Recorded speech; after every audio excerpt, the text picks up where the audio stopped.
আমার স্বামী আমাকে 3 তালাক দিয়েছে। গত 1.5 বছর ধরে আমি তার থেকে সম্পূর্ণ আলাদা থাকছি। এখন সে আবার বাচ্চাদের দোহাই দিয়ে আবার আমাকে নিজের জীবনে ফিরিয়ে নিতে চায়, কিন্তু চাইলেই তো আর ফেরা যায় না। সব চিন্তা ভাবনা করে দেখলাম, এখন আমাদের মাঝখানে একমাত্র সমাধান হলো হিল্লা বিয়ে। কিন্তু যাকে তাকে তো আর এই বিয়ে করা যায় না। আমার পরিচিতদের মাঝে এমন একজন ছিল, ভার্সিটির দিনগুলোতে যাকে আমি পছন্দ করতাম, মন থেকে চাইতাম, যাকে আমি বিয়ে করার স্বপ্ন দেখতাম। আমি ভাবলাম এই চরম সংকটময় মুহূর্তে সমস্যাটা সমাধানের জন্য তাকেই খুঁজবো। আমার স্বামী তো রাগের মাথায় যখন তখন তালাক দিয়ে সবটাই শেষ করে দিল, আর আমাকে দাঁড় করিয়ে দিল হিল্লা বিয়ের মতো এমন একটা কঠিন পরিস্থিতির সামনে। আমি কোনোভাবেই চাই না যে অচেনা কোনো মানুষের সাথে এমন কিছু হোক। যদি এই নিয়মের মধ্য দিয়ে আমাকে যেতেই হয়, তবে আমি তার সাথেই যাব যাকে আমি একসময় নিজের করে পাওয়ার স্বপ্ন দেখতাম। এই ভাবনা থেকেই আমি অবশেষে আবরারকে মেসেজ করলাম। আবরার আমার পুরোনো দিনের এক অপূর্ণ স্বপ্ন। ভার্সিটি লাইফে ছেলেটার একটা সাধারণ চাহনি বা সামান্য উপস্থিতিতেই আমার বুকের ভেতরটা উতাল পাতাল করে দিত। এরপর সময় এগিয়ে গিয়েছে, আমার বিয়ে হয়ে গেল ইমতিয়াজের সাথে। ইমতিয়াজ এমন একজন মানুষ যার কাছে তুমি তালাক কথাটা বলাটা সকালে শুভ সকাল বলার চেয়েও সহজ ছিল। সে হয়তো ভেবেছিল সংসার মানে একটা খেলনা, রাগ হলেই তালাক উচ্চারণ করত।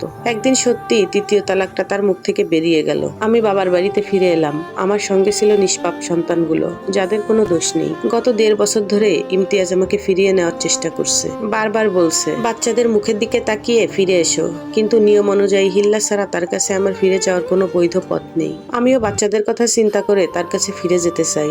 মাথার ভিতর হাজারো চিন্তার মাঝেই আমি একটা সিদ্ধান্ত নিলাম, যদি এই পথে যেতেই হয় তবে সেটা অচেনা কারোর সঙ্গে নয়, আবরারের সঙ্গেই। পুরোনো ফেসবুক অ্যাকাউন্ট লগ ইন করে অনেক খোঁজাখুঁজির পর তার নাম্বার পেলাম। অনেক সাহস করে তাকে লিখলাম, আসসালামু আলাইকুম ইঞ্জিনিয়ার আবরার, আমি রুকাইয়া। আমার জীবনে একটা বড় সমস্যা চলছে, যদি সময় হয় একটু কথা বলতে চাই। মেসেজ পাঠানোর পর অপেক্ষার প্রতিটা মুহূর্ত আমার কাছে অসহ্য লাগছিল। প্রায় 2 ঘন্টা পর তার রিপ্লাই এলো, রুকাইয়া, অবশ্যই মনে আছে, আমি এখন বাংলাদেশেই আছি, বলো কি হয়েছে। মেসেজটা পড়ে আমার বুকের ধুকপুকানি আরো বেড়ে গেল।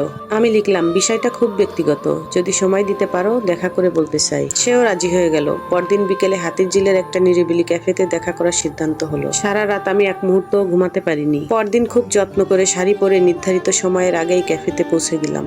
কিছুক্ষণ পর পেছন থেকে ভেসে এলো পরিচিত কণ্ঠ, আসসালামু আলাইকুম রুকাইয়া। আমি ফিরে তাকালাম। আবরার আগের চেয়ে অনেক বেশি ব্যক্তিত্ববান হয়ে গেছে।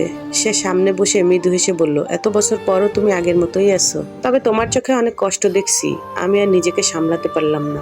ধীরে ধীরে ইমতিয়াজের সব কথা খুলে বললাম, কিভাবে সে কথায় কথায় তালাক দিত, কিভাবে 3য় তালাকের পর আমার জীবন ভেঙে গেল, কিভাবে সন্তানদের নিয়ে একা লড়াই করছি, সব বললাম। সব শেষে বললাম, ফিরে যাওয়ার একটাই পথ আছে আমার কাছে, সেটা হলো হিল্লা বিয়ে। আবরারের চোখে মুখে বিরক্তি ফুটে উঠলো। সে বলল, বিয়ে কি খেলনা? রাগ হলো, তালাক দিল, আবার ফিরিয়ে নিতে চাইলো। তারপর সে আমাকে জিজ্ঞেস করলো, তুমি নিজে কি চাও?